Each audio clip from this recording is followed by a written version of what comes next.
how I always tell you, it's always the same people. Like, you know, if you see NFL star arrested in a fight, fake, what's it called card, vaccine card, it's always the same people. It's the damnedest thing I've ever seen.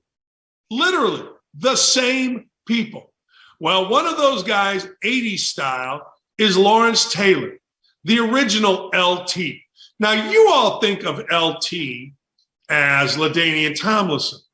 Folks my age, or at least from New York and my age, or younger, a little bit, older, a lot of bit, they think of the original LT as Lawerence Taylor, arguably the most ferocious, toughest, meanest, most impactful linebacker in NFL history, according to a lot of people.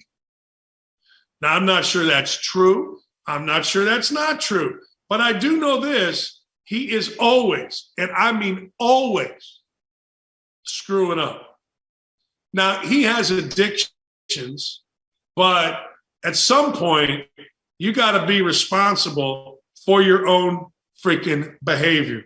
Years ago, Lawerence Taylor, however he did it, got a felony, and I don't know how he beat it. I don't know what kind of jail time Lawerence Taylor did, but it involved underage girls in prostitution. All right? So Lawerence Taylor is, because of the underage girl thing, he has to register and report an address change because of his status as a sex offender. He's a registered sex offender, this guy. So he has to report. Apparently, he didn't report. And when you don't report, guess what? You get a felony charge. Now, Lawerence Taylor, according to his, let me make sure I have this right. According to his attorney, and this always happens, always, sadly, he is in the middle of a divorce, and his local police department suggested it would be best if he slept at a nearby hotel. Mr. Taylor was constantly a resident of the marital home where he was registered, but on advice of local law enforcement, he was sleeping at the house.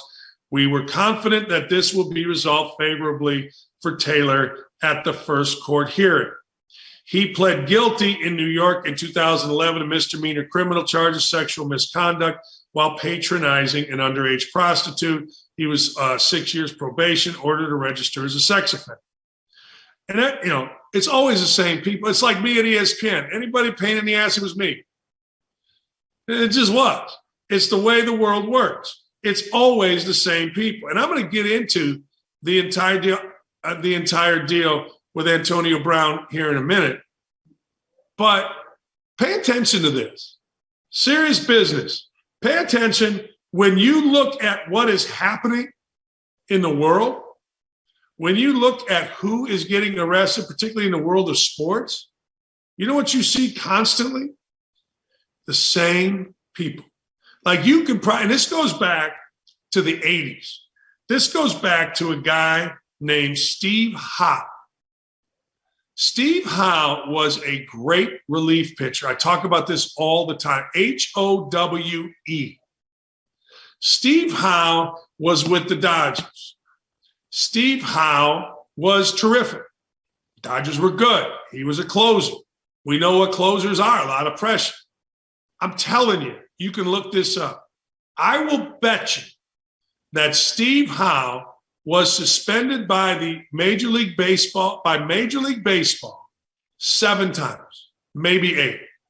And I remember going back, I think I was in college or just out of college, going, man, it's the same freaking people every freaking time.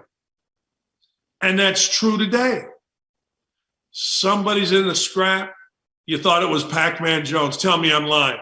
Tell me I'm lying. Hell, he's in jail now. How many times is Pac-Man Jones? Remember Pac-Man Jones? How many times was Pac-Man Jones in the news? How many times was Lawerence Taylor in the news? How many times Terrell Owens in the news? Doesn't always have to be criminal. Most times it's not. Just in the news for something stupid. How many times was Steve Howe in the news? I'm telling you, it is one of the most amazing things in our society is it's the same people. And I am sure if I went back and I looked at all the records and all the statements of every one of these people, I guarantee you there is somebody making an excuse. It's always that way. It is. Tell me I'm wrong and I'll accept it. But no, I'm not wrong. So I won't accept it. It's going to be something today, tomorrow, the next day with the same people. It always is.